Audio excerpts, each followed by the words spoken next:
Good morning, everyone. Thank you for joining us for our session today, Minding the Gap, presented by Women in Housing and Finance of Pennsylvania. WIFPA is a volunteer-run organization that provides professional development opportunities and networking opportunities for women in all areas of affordable housing and community and economic development. Homes Within Reach is one of our annual sessions where we present on a topic relevant to women in the industry. If you don't know about WIFPA or would like to learn more, or even better, would like to become a member, definitely encourage you to check out our website, www.wifpa.org. Now, if you read the title of today's session, you may be thinking, what does this have to do with a housing recovery? But we know that the housing recovery has to be driven by people. And today we specifically want to talk about the unique challenges facing women in general, and specifically during this COVID-19 pandemic. On your screen, you can see some of the statistics that have been pulled from different reporting that show the disproportionate burden that women, especially low-income women and women of color, have shouldered during this pandemic. So we have some incredible speakers here today to talk about how can all women come back strong. With us today, we have Amal Bass, the Director of Policy and Advocacy at the Women's Law Project. She's going to talk about legislative and political priorities. We have Dr. Kelly Hunt, the Pittsburgh District Director of the Pittsburgh Small Business Administration, to talk about what support women-owned businesses need now and the challenges they are facing. We have Pamela Harper, an attorney at Grazing Law LLC, a woman-owned firm, to talk about what practices and standards organizations can adopt to retain women. And we have Cindy Westricht, a mental health counselor, art therapist, and founder of Create, to share strategies for personal and interpersonal resilience. Amazing speakers, tons of great content. So I'm going to actually turn it over to our first speaker, Amal Bass, to get us started. Thank you. It says, oh, okay. Trying to share my screen.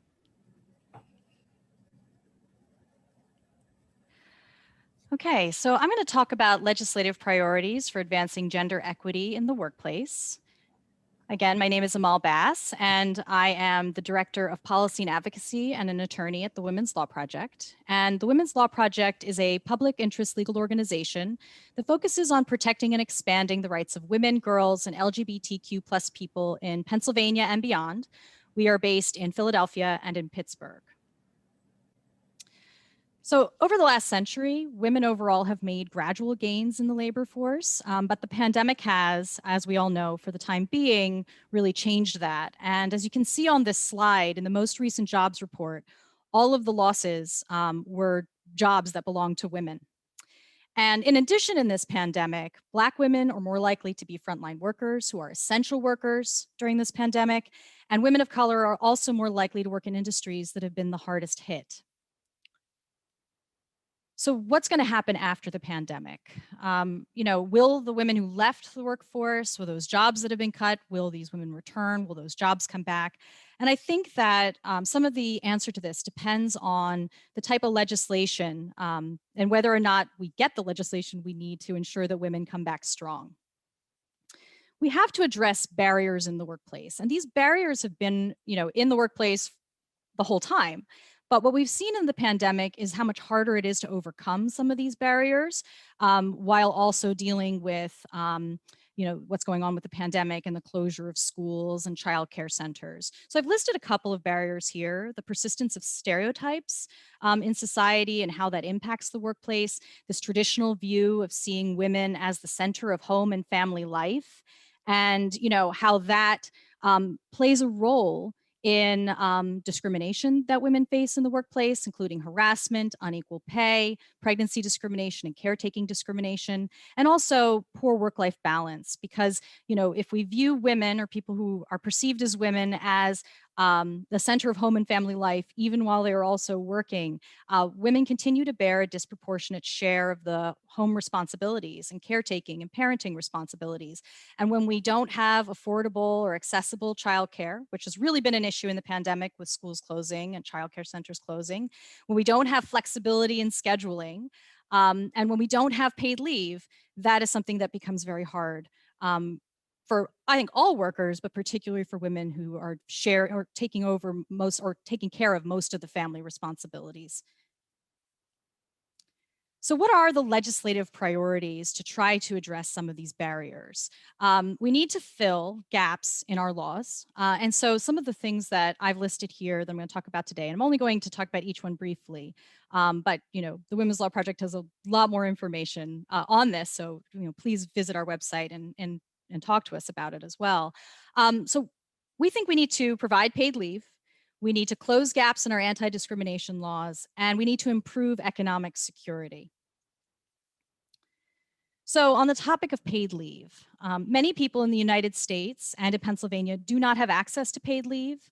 At the federal level, the only law kind of in this area is the Family Medical Leave Act, which is unpaid leave for up to 12 weeks for serious health conditions that some employees get of some employers. And our two major cities have done a better job on this, Philadelphia and Pittsburgh, in terms of sick leave and to some extent public health emergency leave. Philadelphia has a paid sick leave law that's been in effect since 2015, providing up to 40 hours of paid sick time with some exceptions. And Pittsburgh also has a paid sick leave law that went into effect in March. It had been passed a couple years before, went up to the Pennsylvania Supreme Court and survived. And they now also have in Pittsburgh emergency paid sick leave to use for COVID-related purposes. So Philadelphia had that as well, public health emergency leave, but only from September to December. And it expired on December 31st, along with the federal Families First Coronavirus Response Act. And then last month, Congress passed another COVID relief package, but it did not extend the public health emergency leave provisions. Instead, it provided tax credits for employers up to March 31st of this year if they voluntarily provide paid leave. So we think it's a high priority item to pass paid leave. And at the state level, there is a Family Care Act, proposed legislation that has bipartisan support and would establish a paid family medical leave insurance fund in Pennsylvania. It would be funded by employee contributions and provide up to 20 weeks of paid time off per year for an employee to deal with their own health problems, or up to 12 weeks while caring for a covered family member. We also need to protect pregnant workers, pumping workers, and LGBTQ plus workers from discrimination. During the pandemic, businesses are struggling. Lots of people are losing their jobs. But there is a question about, who's losing their jobs first. And is discrimination a factor in that based on how maybe a worker is perceived? If they have a lot of family care obligations, maybe they're the ones that are being sort of pushed out first. Our current laws at the state and federal level do have a lot of holes in them. Philadelphia, in the Fair Practices Ordinance, has filled up a lot of those holes, but we need to pass legislation that ensures that everyone in the Commonwealth, no matter where they work, has these protections. And here are three pieces of legislation that we think are a good place to start. The Pregnant Workers Fairness Act, which would require employers to provide workers with reasonable accommodations related to pregnancy, childbirth, or related medical conditions, as long as those accommodations don't present an undue hardship on the employer. So that's one piece of legislation that gets reintroduced every year in our Pennsylvania General Assembly. There's also a federal bill. And so far, though it is widely popular, has not been passed. There's also workplace accommodations for nursing mothers. And this is a bill that, if enacted, would provide employees in Pennsylvania with break time and a clean space to pump breast milk, which employees who have given birth, when they return to the workforce and they've decided to breastfeed, they need to maintain their milk supply. And this law would ensure that they're able to do that while also working. And then there's the Equality Act at the federal level and the Fairness Act in Pennsylvania that would fill gaps in our anti-discrimination laws to make it absolutely clear that LGBTQ plus workers are protected from discrimination in the workplace. And then we have to raise the minimum wage and close wage gaps to really increase economic security. As Angela noted earlier at the beginning of this session, women are overrepresented in low-wage jobs. The minimum wage in Pennsylvania is $7.25 per hour and $2.83 per hour for tipped workers.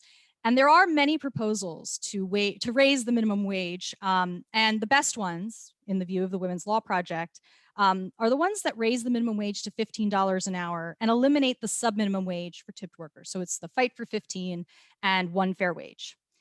And then the wage gaps. Women in Pennsylvania make about 81 cents for every dollar paid to men. Black women and Latina women make even less. And there are a number of reasons for the wage gaps. For example, we have job segregation that, as we mentioned before, concentrate women into lower paying jobs. And there are a whole other issues like wage transparency and the fact that people don't know how much they're being paid compared to other people.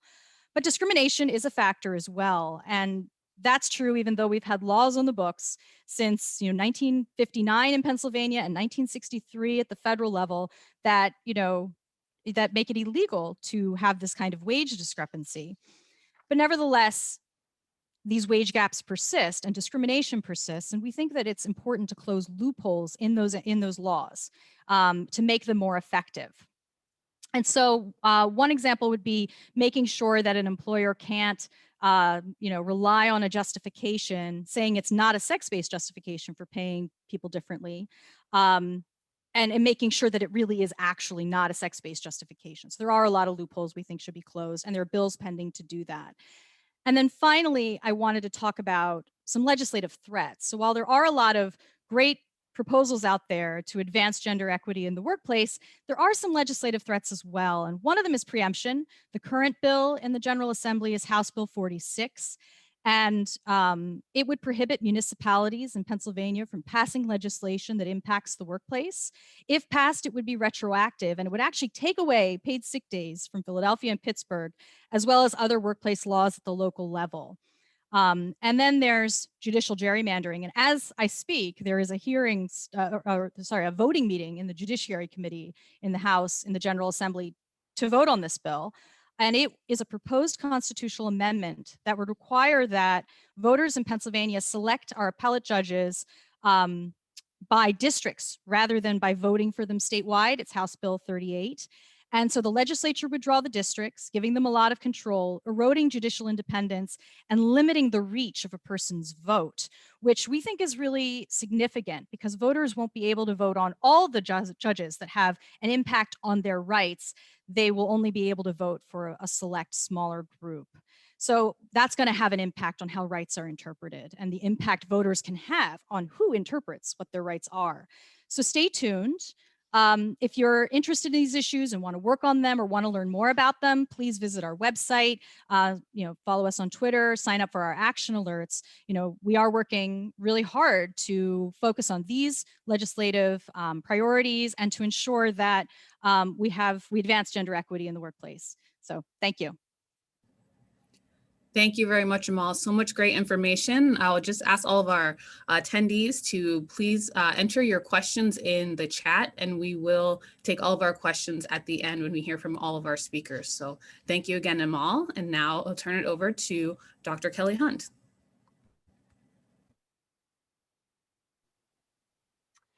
Hi, thank you very much. Thanks for having me today. So my name is Dr. Kelly Hunt. I am the District Director at the U.S. Small Business Administration. I cover the Pittsburgh District Office, which is the western half of the state of Pennsylvania. For the SBA, we cover the entire state. We have district offices both in Pittsburgh and in Philadelphia to make sure that our services are provided throughout the state.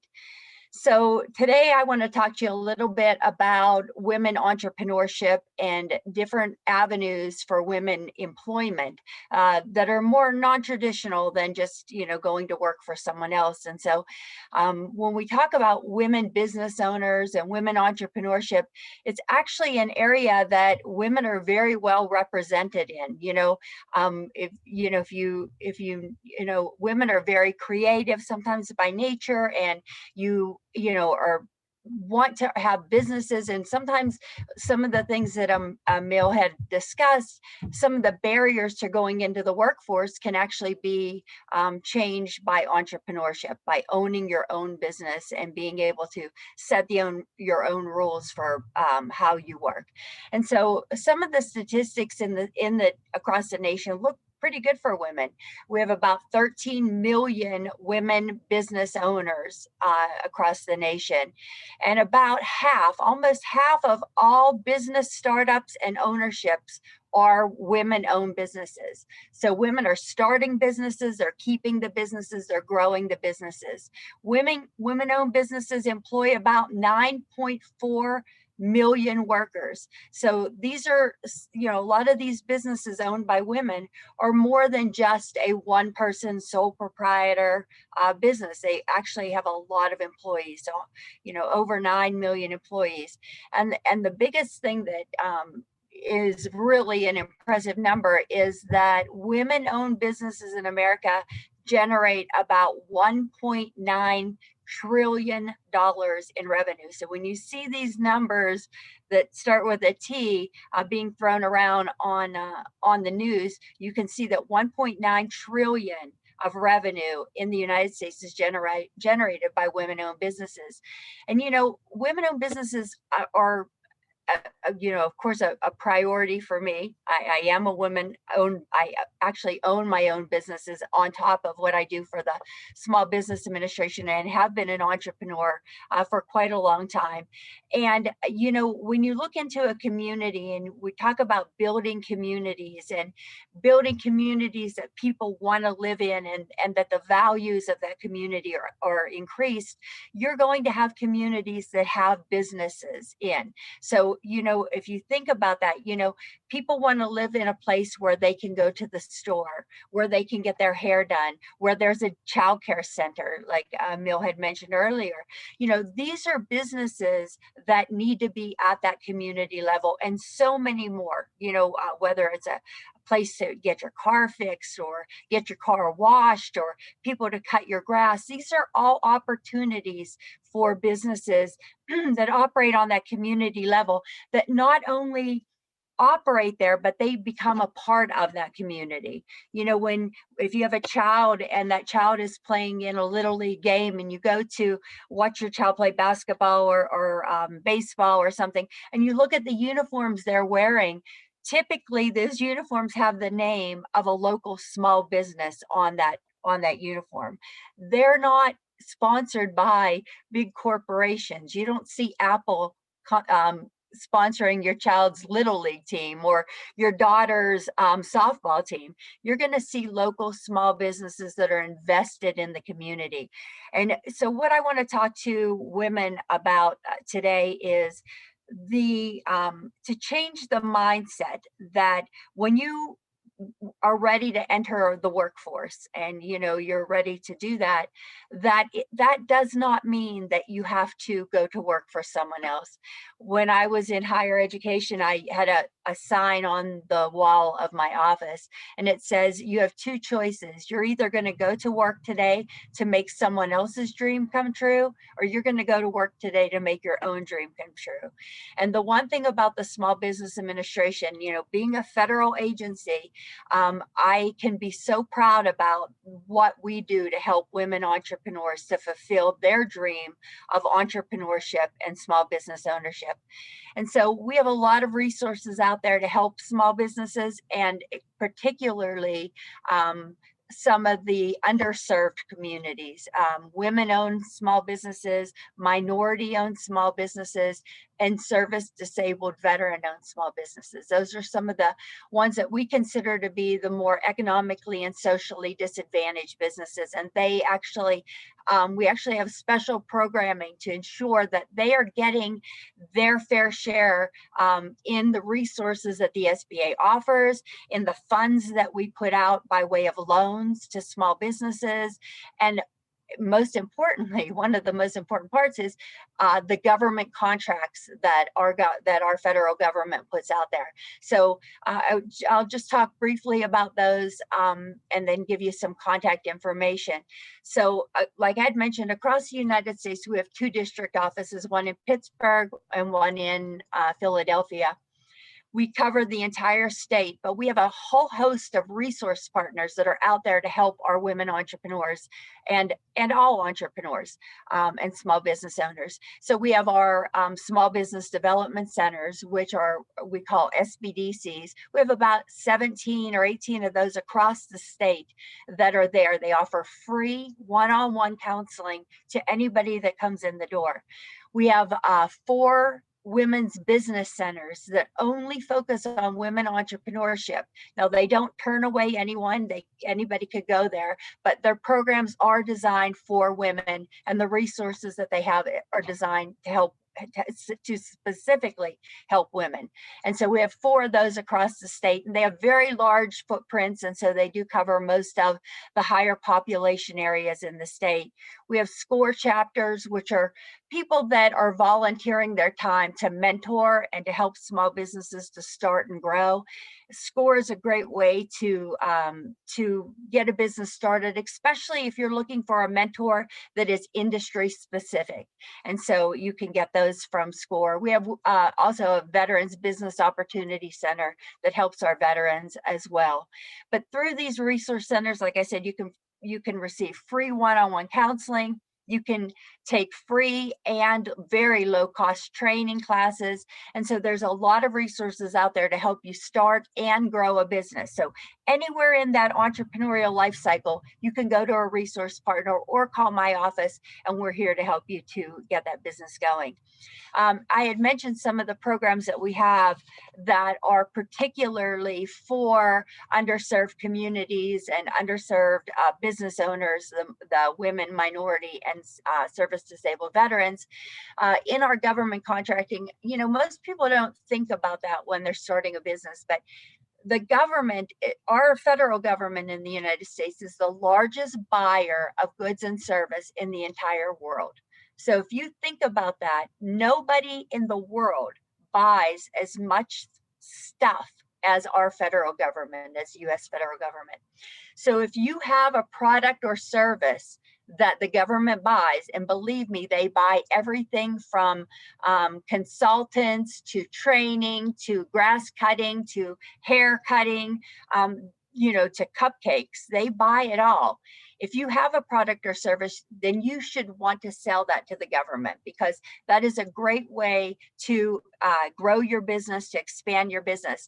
And for businesses that are underrepresented in government contracting, the women-owned, the minority-owned, and the service-disabled veteran-owned, we have a special program. It's a 9-year program that we can help businesses to get into, to help them to get ready to do business with the government. And once they hit that, about 2 years in, they're already bidding on contracts and actually seeking those government contracts.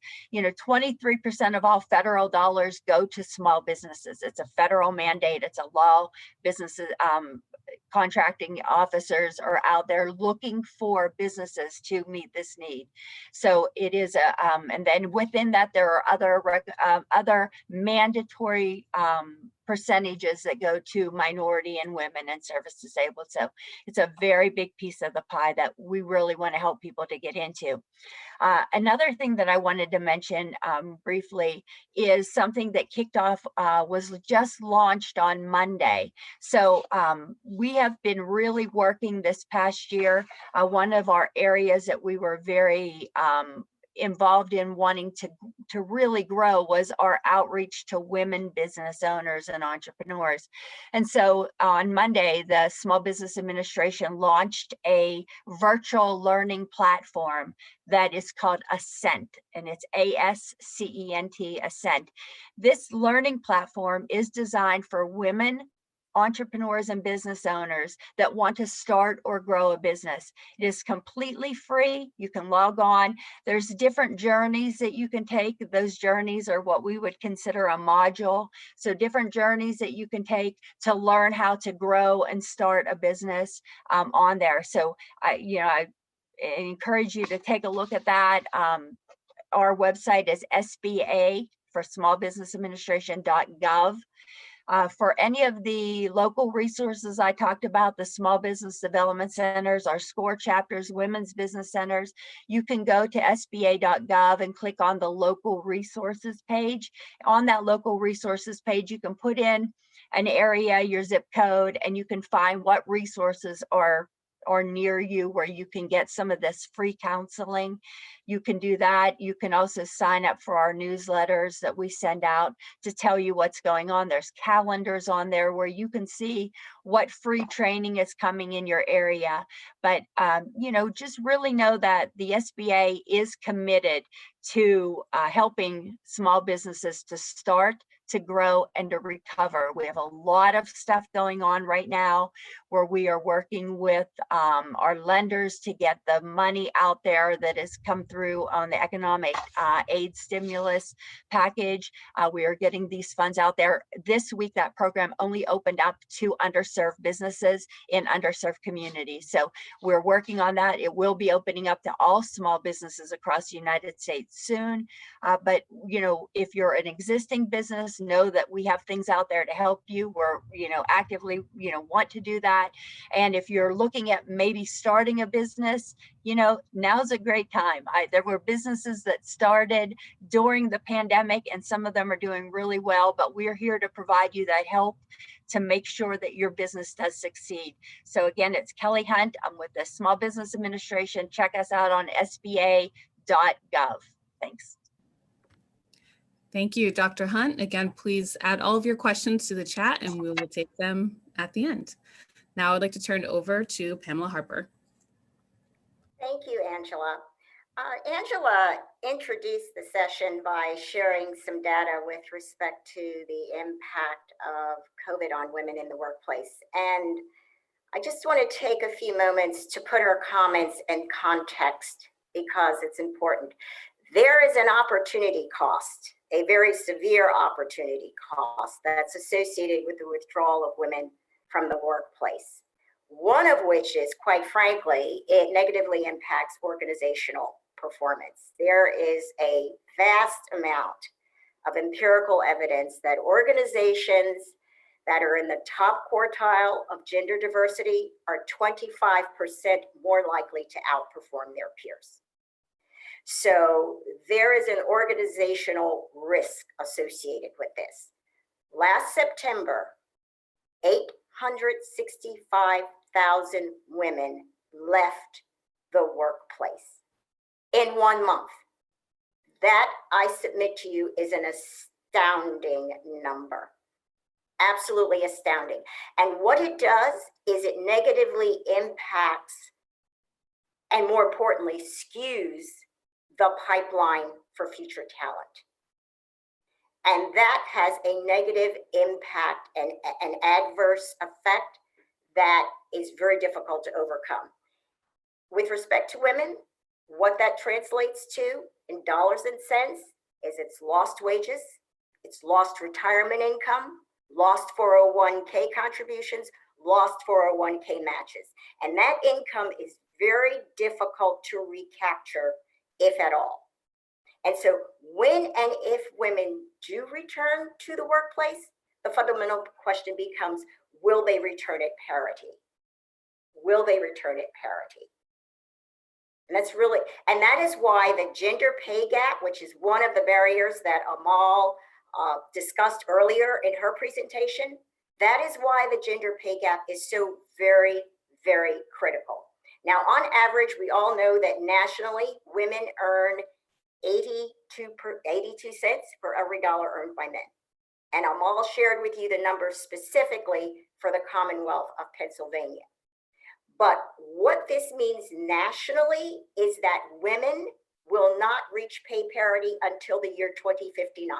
That is 38 years from now. And for Black and Latino women, it's almost 100 years. In fact, it's over 100 years. So the wage gap is a confluence of several factors. Yes, women certainly are concentrated in certain lower paying industry sectors. That is true. But we cannot have a thoughtful conversation with respect to the wage gap unless we acknowledge unconscious bias and the role that it plays and how women and their roles are perceived, nor can we discuss it without acknowledging the tendency, unfortunately, to equate and conflate confidence with competence. And there is a tendency to associate leadership with the former rather than the latter. And that's an important distinction, because one can be a leader within one's organization irrespective of title. Title does not necessarily confer leadership. Anyone within an organization can be a leader. But we, again, have a tendency to equate confidence with competence. And that has been to the detriment of women. So Angela asked me to share some comments with respect to retention strategies. And the first, with respect to organizations, is to quite simply adopt policies that indicate to women that they are valued. The United States is the only country in the OECD that does not have a federal paid parental leave policy. What we do have is we have a patchwork of state policies which offer paid leave. We have about 40% of employers in the United States who offer some form of maternity leave, not all of which is paid. And so one of the things from an organizational perspective that can be done is to become champions of some of the legislative initiatives that Amal discussed during her remarks. So that's number one. But secondly, once policies are implemented, it's important to apply them consistently. So it's one thing to have a policy that says we have a zero policy towards sexual harassment. It's something else to make sure that that policy is applied consistently throughout the organization so that one's position or one's title does not immunize one from discipline. And what we see is organizations have policies, but their application is ad hoc.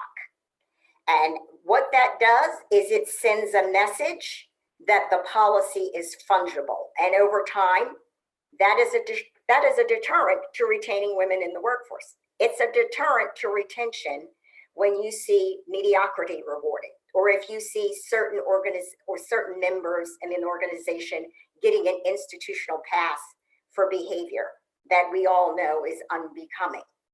And so it's consistency is key. Consistency is key. Finally, create a culture of equity. And that's important because equity creates an environment of inclusion. And when people feel they belong, they are more likely to stay.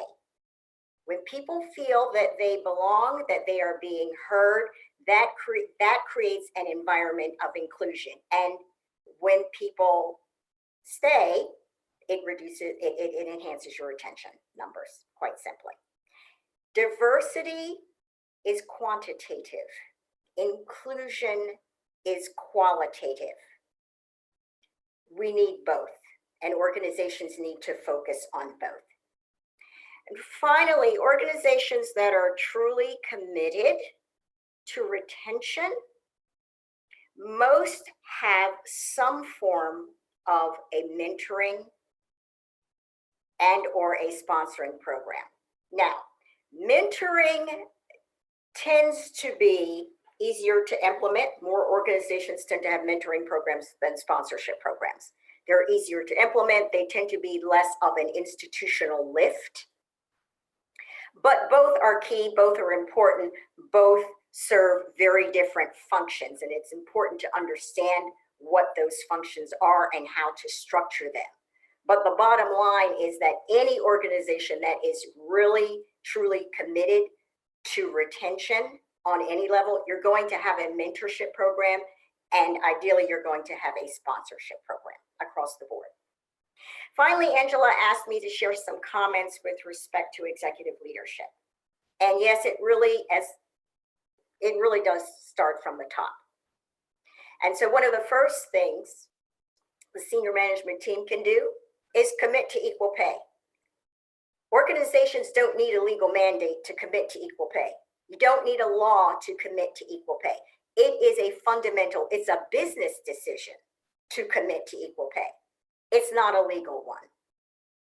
You can simply make a business decision to say, we are going to pay people who do substantially the same work, the same amount of money, period.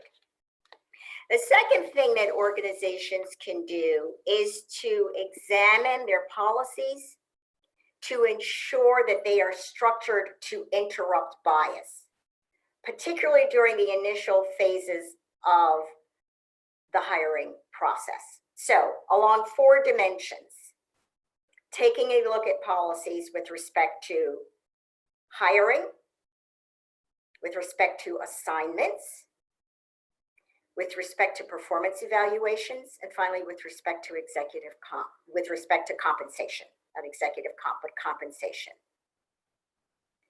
Are policies truly neutralized?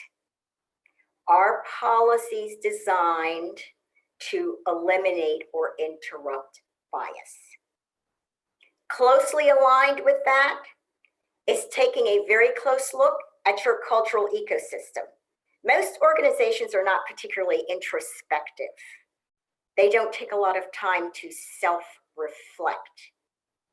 But and senior management oftentimes makes the mistake of thinking that they know what the problem is, but you can't fix a problem unless you fundamentally know what the problem is in the first place. So rather than assuming that you know what the problem is, take the time to, organizations should take the time to engage in a cultural audit, because what that will do is it will identify gaps, will allow an organization to identify gaps, fix the gaps, and then monitor the metrics for how their culture is improving over time. And that too then ties back to the issue of retention.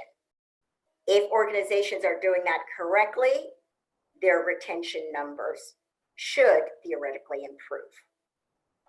And then for those organizations that are courageous,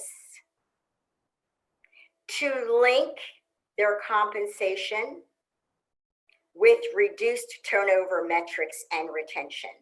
And though there are some organizations that are doing this, most recently Starbucks announced, they are the outliers. They are truly the outliers.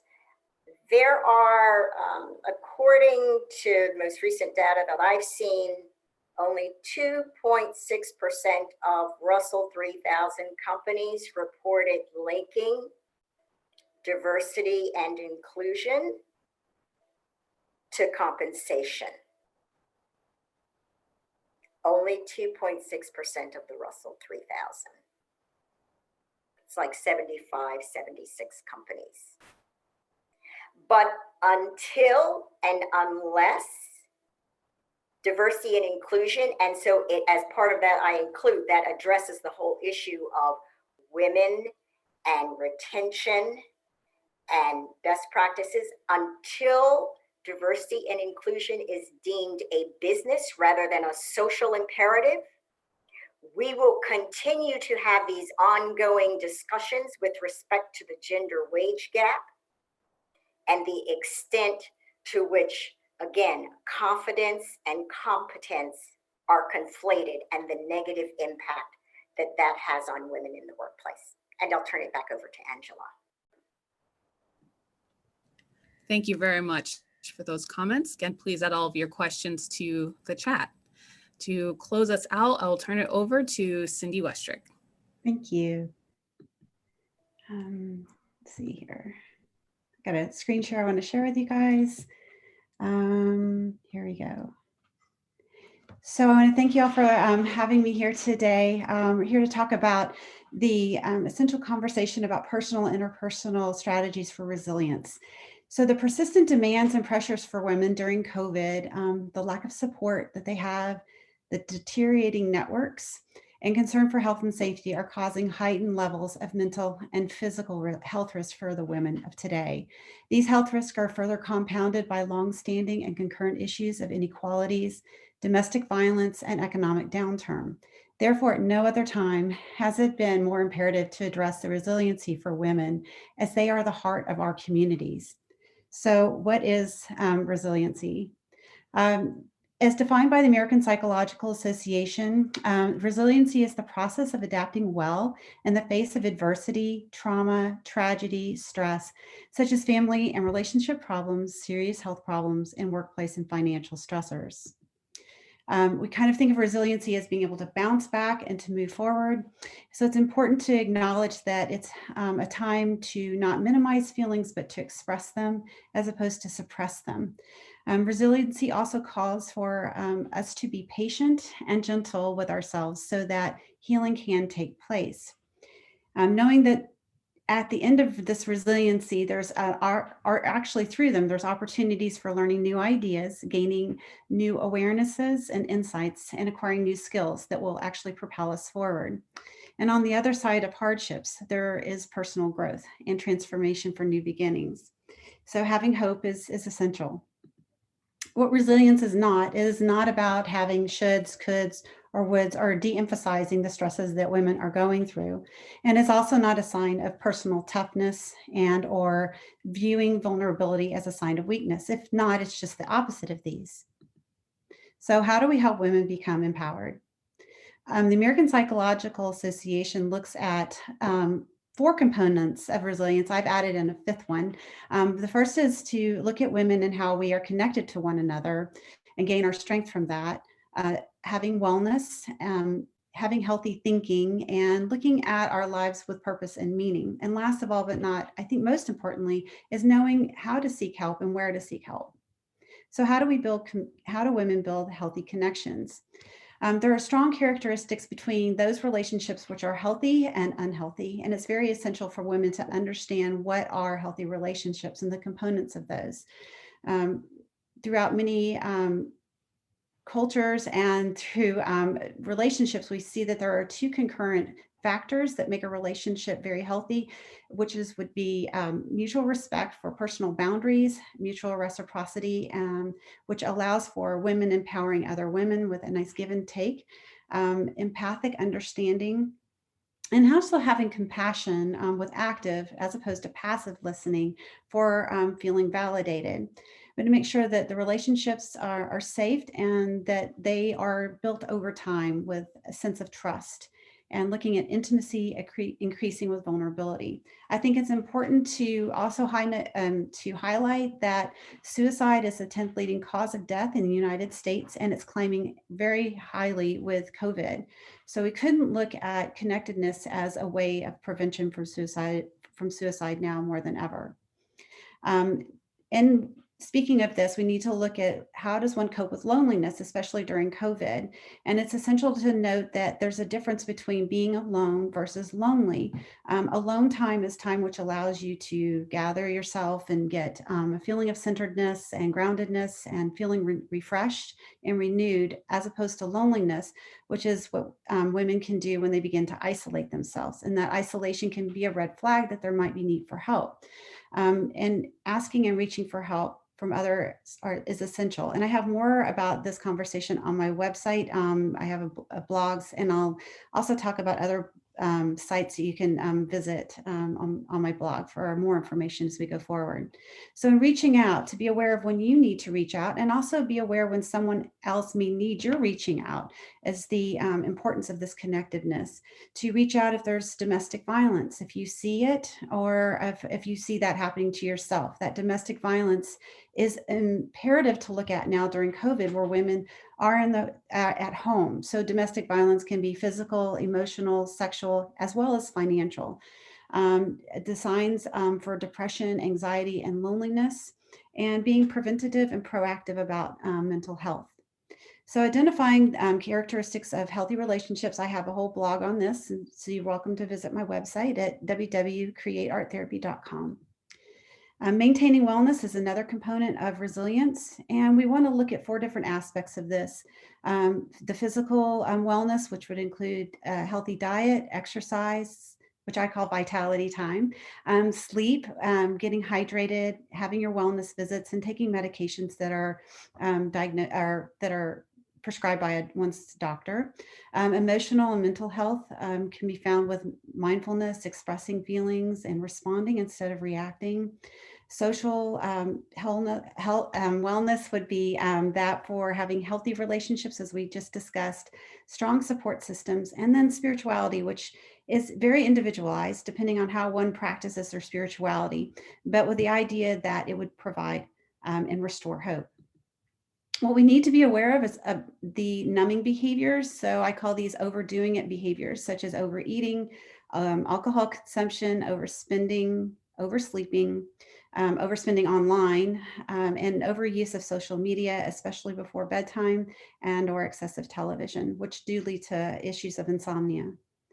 We need to reduce the stigma of mental health in the workplace as well as in our communities by stressing for women that their self-care is not self-centeredness, but it is indeed necessary. It is to be made a priority, their self-care, and to have in the workplace as well as in the community conversations about wellness and managing stress, and to be aware of symptoms of depression, anxiety, addiction, and trauma.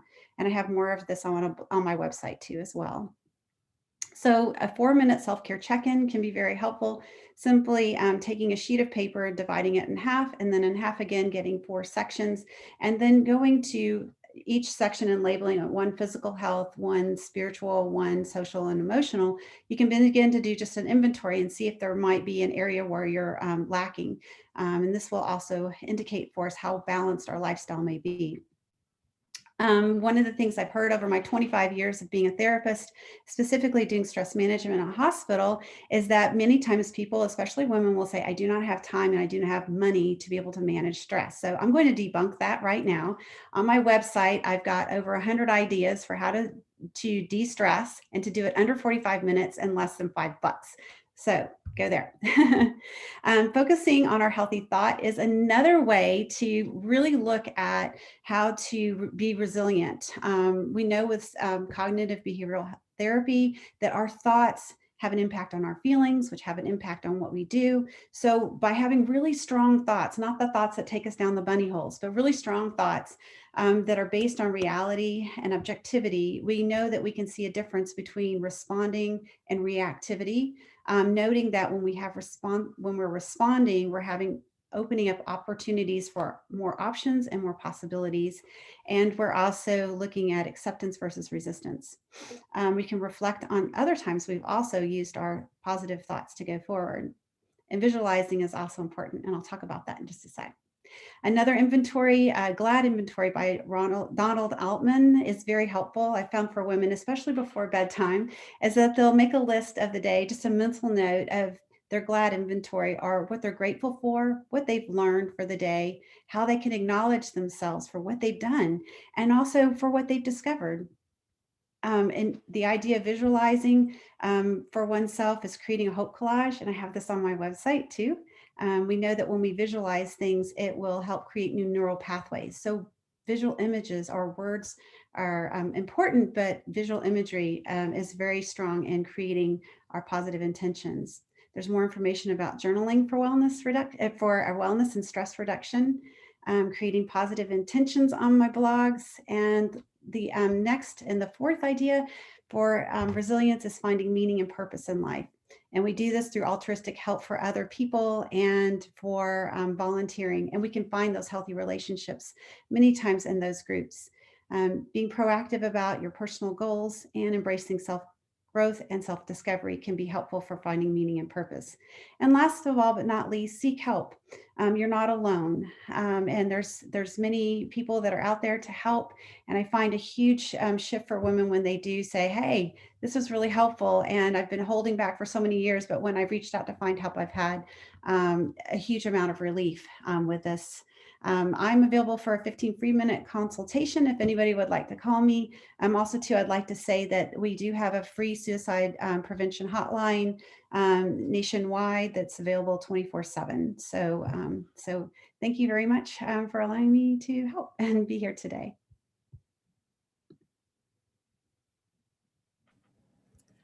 Thank you. We're going to shift now into our Q&A, and we'll take questions right up to our time here. And I will just first thank all of our speakers for being here today. It's impossible to get all of your wisdom and insight into 10 minutes. So WIFPA will have to see if we can have you back again in one of our different venues and forums. So now we will go to our Q&A. So we have a question for Amal. It is, as you strive to increase minimum wage, are there also considerations to look at integrating public assistance to continue for a period of time to give individuals the ability to provide childcare and rental assistance until they are self-sufficient? Yes. I think it's really important that we increase the safety net that people have and their ability to actually be able to afford childcare, as well as having government assistance to actually help those businesses and help childcare centers be open and pay people appropriately for the valuable work that they do.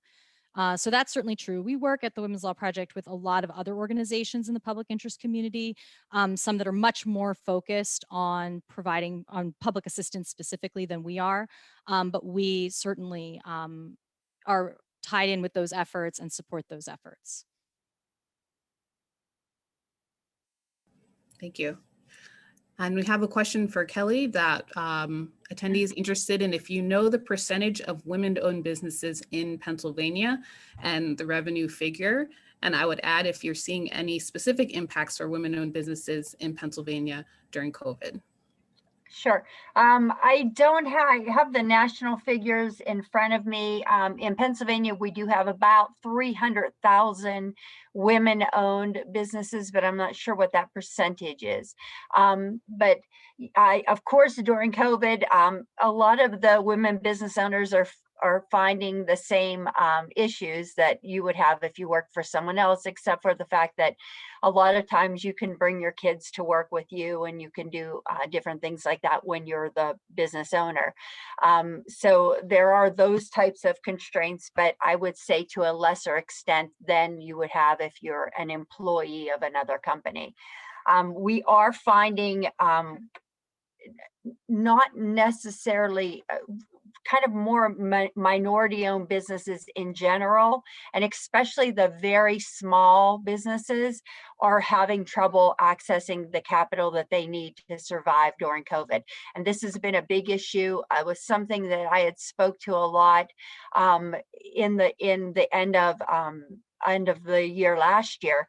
And the problem is because the programming that we have for finance, to financially help a business is dependent on them having, the tax forms and all of the different things that they're going to need to do that. Some of the very small businesses that are more of a sole proprietorship, they maybe don't have everything in line the way that they should. And so when they go to the bank, they're going in and they're not having the documentation that the bank is needing to get them connected to the funds that the government is saying is available.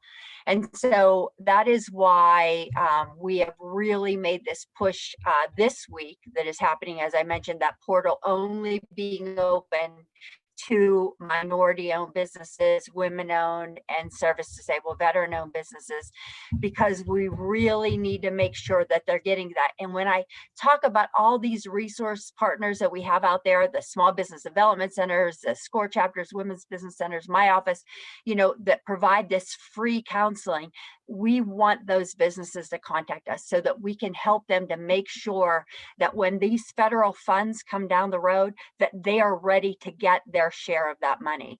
And unfortunately, it is a concern, even with very rural businesses that are kind of outside that also, are maybe very small. They're in that same boat, but the minority, the inner city businesses that are just not getting access to the right type of counseling that they need to make sure that their business is set up in a way that is legal and that their, taxes are in order so they can get access to the money. That is a big issue. The SBA has, there's a lot of documentation out there, a lot that has gone into this round of the PPP to make sure those businesses are getting their fair share. Thank you. Mm-hmm. A question for Pamela, to if you could remind the attendees, what were the 4 policies to eliminate bias? And I would add, if you had any quick advice for people who may be in early stages of their career, who may think that they're not at a stage yet to be able to impact organizational culture. The 4 dimensions were hiring, assignments. So, for example, making sure that some people within the organization are not being given meatier assignments, which allow them to stretch more. And sometimes women suffer from that. They're not given the meaty assignments that allow them to stretch, to show what they can do. So hiring, assignments, performance evaluations, and compensation. Those are the 4 key dimensions within the context of human resources. But ideally, an organization would look at their policies throughout the organization and not just limited to the HR function, to see, are we really putting into practice procedures that create equity throughout the organization for everyone to succeed on an equal basis. Now, to your second question, I think your second question was advice for younger team members in the early stage of their life cycle to demonstrate leadership. Was that your question, Angela? Or any advice if they feel like they can't impact organizational culture at an early stage in your career? What are some other things that they maybe could do as women in the workplace? If they can't impact, well, you know what? I think even younger people have an ability to impact culture. I mean, if you even look at the rise in employee activism that you are seeing across this country, look at just what happened at Google. That is an excellent example of employee activism. What I can say is that those who are earlier in their career life cycle, they can band together as a team if the organization is large enough to do that. They can band together as a team and think about initiatives that they can make a business case for that will impact the organization in a positive way and impact the culture in a positive way. Because let me suggest to everyone, the failure to examine culture has proven to be a real reputational risk across the board, no matter what type of organization someone is affiliated with. The failure to analyze culture is a reputational risk, and it creates a liability for the organization over the long term. So what younger, newer members of an organization can do is they can get together internally as a team and say, okay, what would make this organization better? What would make this a better place? And develop a business case around it that they can present to say, this is why we believe this is something that senior management needs to take seriously. From a business perspective, it's a business case argument, but it has a cultural benefit. And I think anybody within an organization can do that, regardless of what their level is. Thank you. So we have about 2 minutes left. Our last question, I'm going to toss it to Cindy. How do you think women can advocate for themselves in the home? with the different burdens they're taking on with childcare and homeschooling and cleaning and all of that, what are some strategies or recommendations for advocating for themselves in the home? Okay, thank you. I think what's most important is that women start to come together, and we see, like, on a very grassroots level, that when women do come together in their situations, they are collectively more able to make those demands that will need to take place, maybe on legislative levels or even in their own areas where they live, in the most immediate responses. So I think it's easy to underestimate what women can do on a grassroots level, and what can really come from that. And so I would encourage women to start to look around, to start to look at how they can collectively put their resources together to make that impact, and then start from there and reaching out to, legislators, to reaching out to their, in their boroughs, to managers, things like that might be helpful, and in their schools, and what might need to happen. So when they collectively pull together and do their own inquiry, they can start to get some areas where things will start to cluster on what needs to be done, and then starting to take action from those clusters. Thank you. Well, that is our time.